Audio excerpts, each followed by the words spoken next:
Hay momentos en la historia en donde la sociedad deja de funcionar como lo había hecho durante décadas, bueno, e incluso también siglos.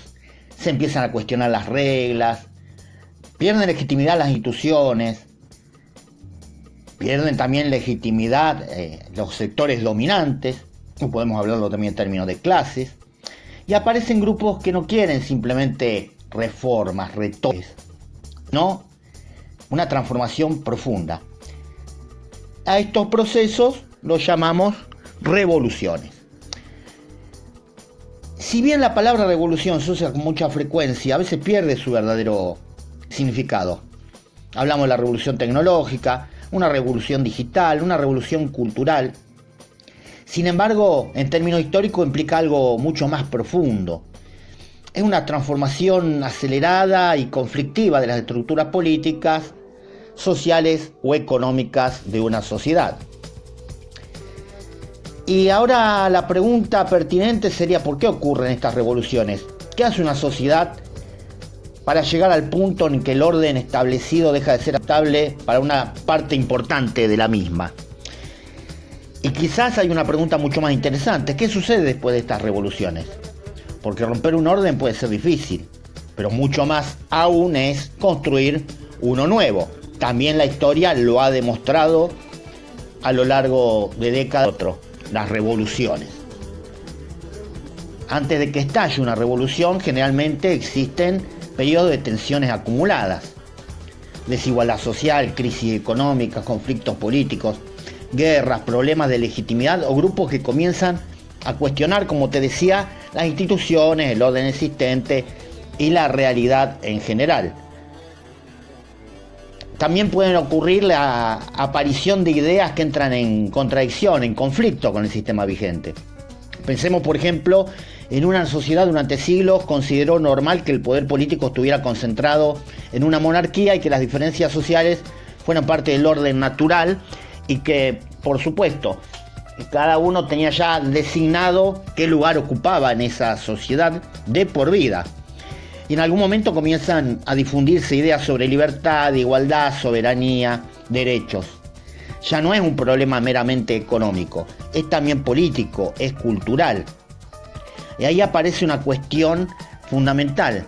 Una revolución no necesita solamente personas descontentas.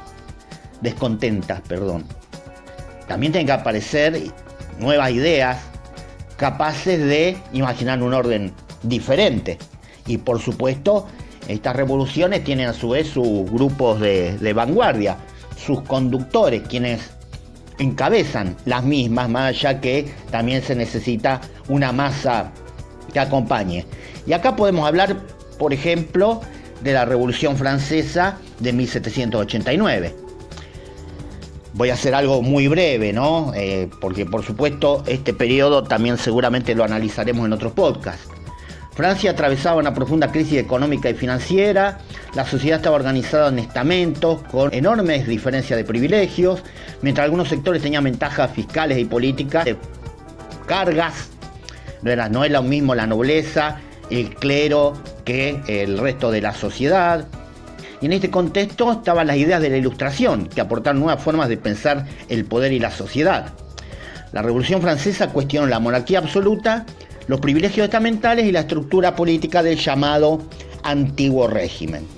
Pero tampoco fue un proceso lineal, por supuesto. Las revoluciones tampoco son lineales, tienen avances, retrocesos, periodos más radicalizados, periodos más moderados, grupos enfrentados y posiciones políticas muy distintas dentro incluso de los revolucionarios. Pasó en la Revolución Francesa, en la Revolución Rusa, en la Revolución China, en revoluciones o procesos independentistas, y podemos mencionar muchísimos ejemplos que, como decía, también lo vamos a ir desarrollando en este canal. Esta revolución comenzó proclamando principios de libertad e igualdad y atravesó procesos también y periodos de violencia y represión, etapas más asamblearias si se quiere, hasta concentración del poder. Y esto nos lleva a una cuestión que aparece en muchas revoluciones, que quienes participan inicialmente junto en la ruptura del poder y del orden pueden terminar enfrentándose cuando llega el momento de decidir cómo construir el nuevo sistema. Insisto, esto lo vemos o lo vimos en la Revolución Francesa, como también en otras. Es la que tomo de ejemplo en este caso. Después tenemos revoluciones sin derribar un gobierno. Esta ocurrió un poquito antes, la revolución industrial. Porque generalmente, como decía al inicio, cuando hablamos de revolución hablamos de levantamientos, cambios de gobierno, guerras, pero existe otro tipo de revolución que es una transformación profunda del mundo sin comenzar con una revolución política o como tal, sino que es la revolución industrial.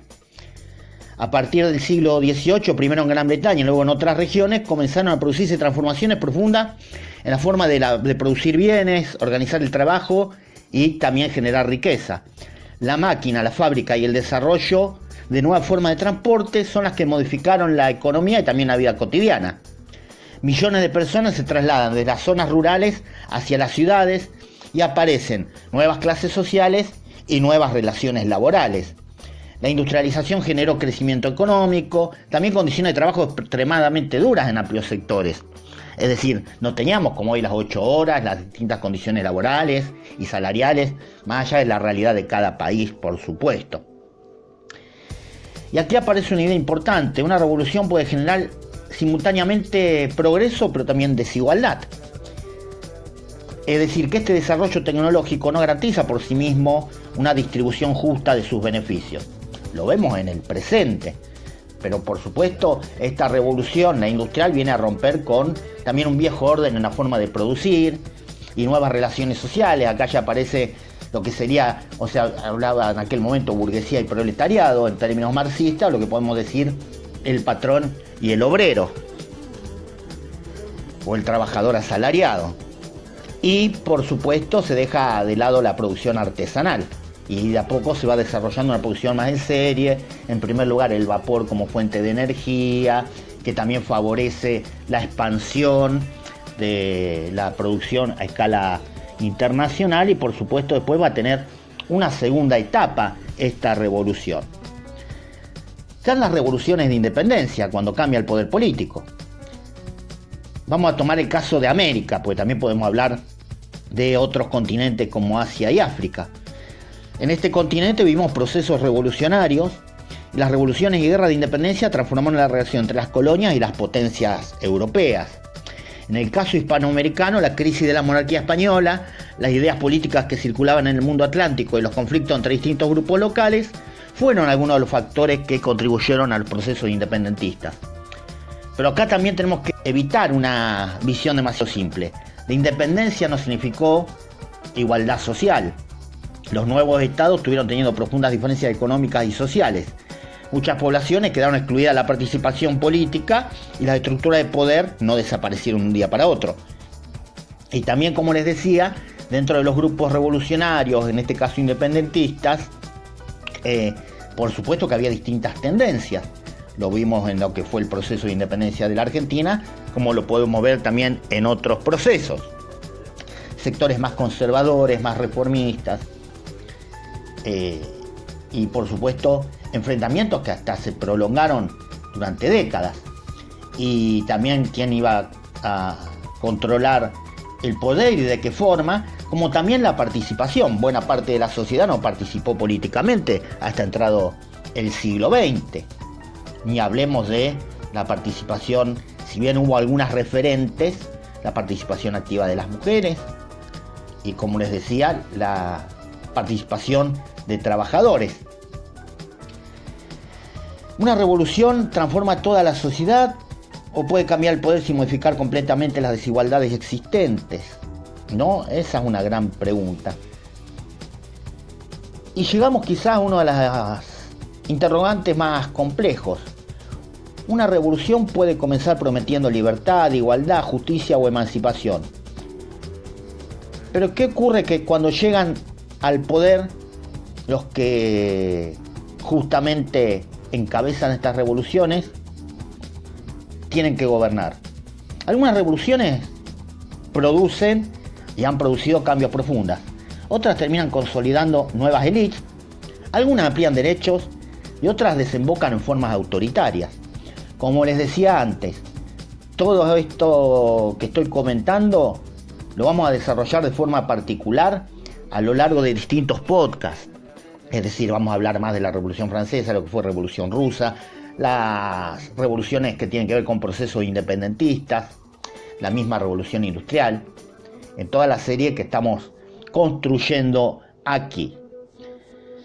Una revolución puede ser necesaria para terminar con un orden injusto y al mismo tiempo puede generar nuevas formas de violencia o exclusión. La historia no es como una película donde hay buenos y malos perfectamente definidos. Son procesos humanos y están llenos de contradicciones.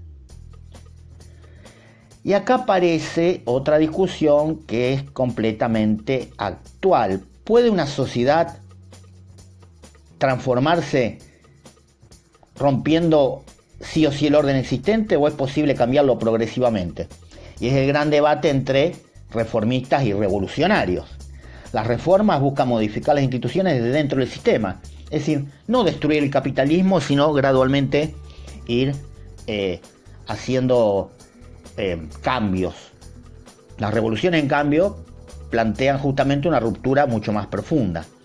Y a lo largo de la historia, distintas corrientes políticas debatieron intensamente esta cuestión, que también vamos a ir desarrollando las distintas corrientes ideológicas, como les decía en otros episodios.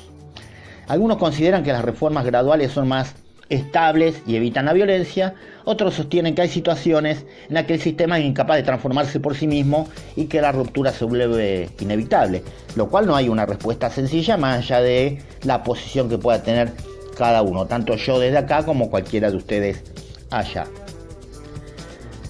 Las revoluciones nos muestran que ningún orden social es eterno, por un lado, las instituciones que nos parecen normales alguna vez fueron nuevas, y muchas de las cosas que consideramos naturales fueron en algún momento objeto de enormes disputas, y viceversa, cuestiones que hoy ni se nos pasan por la cabeza en algún momento fueron parte del orden natural, es decir, era natural ser esclavo, no lo cuestionaban ni los propios esclavos, por dar un ejemplo extremo. Pero también nos fuimos encontrando que cambiar una sociedad no es sencillo. Derribar un orden puede ser apenas el comienzo de una transformación mucho más larga, traumática, con idas y venidas, avances, retrocesos. Y la pregunta no es solamente por qué ocurre, sino también qué condiciones hacen que una sociedad llegue a considerar que el orden existente ya no puede continuar. Porque cuando la sociedad deja de aceptar las reglas que durante mucho tiempo consideró normales, ahí empieza el cambio. Sí, se organiza, ¿no? Y ahí cuando la historia nos recuerda una de sus grandes lecciones. Los órdenes sociales no son eternos, son construcciones humanas y como fueron construidas también pueden ser transformadas. Es decir, una revolución no comienza necesariamente cuando alguien toma el poder, a veces comienza mucho antes cuando una sociedad empieza a imaginar que podría vivir de otra manera. Como les decía, vamos a seguir profundizando y desmenuzando algo de lo que vi acá en nuestras distintas series de podcast, las de historia, la de geopolítica, este mismo de ciencias sociales. Así que paciencia, síganos acompañando, por favor, den like, suscríbanse al canal que es totalmente gratuito. Si quieren dar una mano, entren a cafecito.app con /Profe Rodrigo para seguir construyendo este espacio que te puede servir como recurso didáctico o simplemente si sos un curioso de estos temas o curiosa de estos temas. Y también, si colaborás, podés hacer consultas y que armemos algo, si se quiere, como se llama hoy en día, on demand o personalizado, para decirlo en castellano, sobre algún tema. Mi nombre es Rodrigo Jiménez, soy profe de historia, de geografía, sigo estudiando educación especial y también soy periodista. Creé este espacio justamente para aportar humildemente distintos contenidos. Un abrazo muy grande.